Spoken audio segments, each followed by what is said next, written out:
Welcome to Words with Willy and Karl, featuring Father Willy Crespo, the rector of St. Timothy's Episcopal Church in San Diego, and Karl Streeter, the administrator of St. Timothy's and lover of theology. Welcome back to Words with Willy. I want to introduce the first part of the duo. Willy, my name is Father Willy, director of St. Timothy's, and this is Words with Willy and Karl. And we want to present a subject or topic that we want to talk about, and the whole point is to kind of maybe elicit ideas, and maybe you can join us in conversation. If this you're looking this on YouTube, maybe you could respond and say something, and maybe we can create some kind of dialogue together. So let me turn it to the other half. The other half of the duo is Karl. I'm the pardon me, I stepped on the toes there. The director of operations at St. Timothy's Episcopal Church and lover of theology. I want to begin by our topic today is out of the book, The Universe is a Green Dragon by Brian Swimme. So here's the book. Father Willy's turned me on to this book, and one of the topics that they ask in there is, what is the fullest destiny of the universe? The fullest destiny of the universe, according to Brian Swimme and some of the new cosmologists that have originated just within the last 20, 30 years, the work of Pierre de Chardin, the work of Thomas Berry, Evelyn Mary Tucker, John Grime, Brian Swimme, there is a whole new understanding of how the universe came into being. With new instruments, we're able now to see that the universe has been constantly evolving and constantly emerging into new and wonderful creative ways, and that from the beginning of the Big Bang, the 14.7 billion years ago, when scientists believe everything began, they've noticed in their evaluations that things have happened that seem to promote more life, more complexity, and a level of more consciousness. And one of the things that is coming out of this fascinating study is that all the things in the universe, particularly the wonderful earth that we live in, somehow all the elements of creation, all through plant life, chemical life, animal life, and so forth, finally to the emergence of humans, is as though the entire universe has been preparing itself for our arrival. And it's been a journey that one can actually see that has been very, very meticulous and yet beautiful and creative. And one can only assume that our arrival here and our ability to now look back at the process of creation is perhaps a culminating moment in which evolution and evolution processes are now being able to reflect on themselves. And with that sense of being able to reflect on itself, to feel, to love, to look at stars, to look at the ocean and the sun, to be able to revel in the forest, is an experience that is enriching and illuminating, but above all fulfilling. And so in one stroke, to try and answer the basic premise of your question, is that we're made for love. We're made for creation. We're made for the extension of this beautiful process that has been taking so long. It now culminates in us. And so we're trying to learn a little bit more about what this story is that has taken so long to produce us. And when you see that everything is related to each other, and that we now are perhaps the community of the earth, or the community of the cosmos. And there's a real sense of real beauty and joy and a sense of benevolence that is coming through in a way that hasn't before. Yeah, and Swimme answers that question for love to become in human form. Yeah.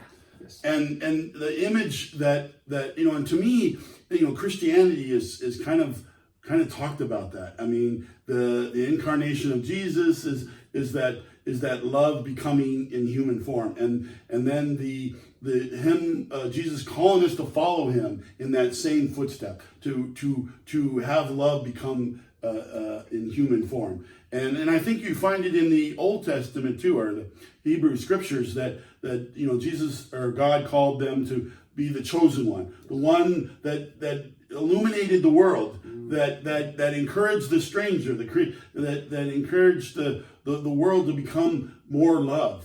And it's beautiful, because what that does is it's a responsibility on our part to move towards love, to move and become love, and to do that, not just love in the human sense, but love in the whole creation world. So. Yeah, it's a whole new orientation to our being in on the earth and being alive. Many people, even our tradition, the Christian tradition perhaps, has focused too much on redemption. Right. And the Bible itself has a lot of creation texts that have been sublimated or removed or pushed back for the sake of promoting our need to be redeemed. And those things are beautiful and meaningful. But there's a whole part of our history that is about creation, that is about the flourishing of all of life, and that there is something to the future that is beckoning us, that is calling us forward. And now that we have a sense of consciousness, a sense of our impact and severity in what we can do to the earth, the question is, how will we live our lives? How are we going to direct our lives, our children? How are we going to work with the environment? How are we going to look for the future of the earth and the species that we have, unfortunately, not treated with the greatest respect, because we didn't see it as a relational reality around us. Now we're beginning to see that everything is interconnected, interrelated, and in order for us to move forward as a whole organism, because the earth itself is an organism, is to respect it, to love it, to listen to it, to work with it, to feed back where it can. What we've taken, we can give back. And it's a reciprocal relationship that we're now being asked to consider, rather than one of extraction, which is something that's been going on for a while. Well, and I think the overemphasis of the redemption model has also isolated us, has made us lonely, that has isolated us to the point where the emptiness is turned into hate and to anger and to depression and those kind of things. And so this opening up kind of makes us coming back to home, right? Like the prodigal son returning, right? It's like this idea that we're all in it together, and that your problems are my problems, and my problems are your problems, and creation is part of us, and we're part of creation. And to me, the overemphasis of redemption has left us empty, left us lonely. And I think you can see that in our society. You can see that in the rise of addiction, the rise of homicide, the rise of hate, and the rise of hate groups. Now we're elevating to that. So the creation kind of breaks open that. I was listening to Matthew Fox recently, and he said when he went to seminary in 1968, 68, that's a long time ago. He said his professor said that there's two stories in the Christian church, creation story and the original sin story. And we have adopted more like the original story, and we've torn out the first chapter of Genesis and just disregarded it. But what I think you're calling us to do is to reevaluate that, to put us back in the whole universe. Well, there's a whole movement, and this is the beauty of the book, The Universe is a Green Dragon. When you look at mythology, a dragon in the East is always a life giver, and mysterious. It's always somewhat of a blessing. It's an ancient creature that brings forth something different from in the West, where you have to slay the dragons. But it's a different point of view. And the green dragon that I think Brian Swimme is talking about is the earth, the wisdom of the earth, the promise of the earth, the blessing of the earth.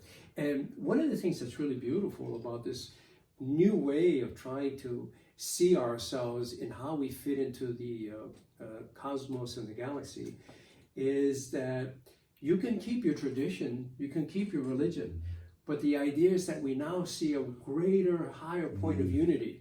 We see this arc of creation, this arc of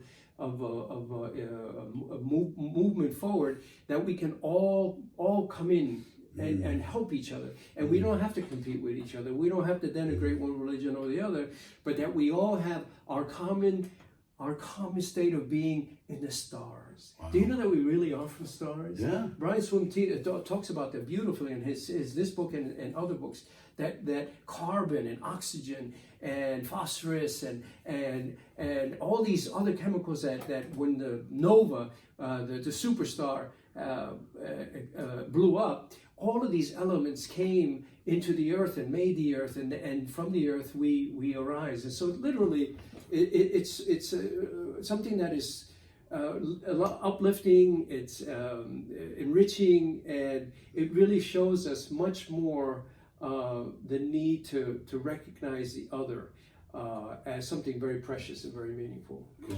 All right, well, I think we're going to stop there, because we could probably talk forever. Absolutely. Especially on stuff like this. Also, as Father Willy said, leave your comments, questions,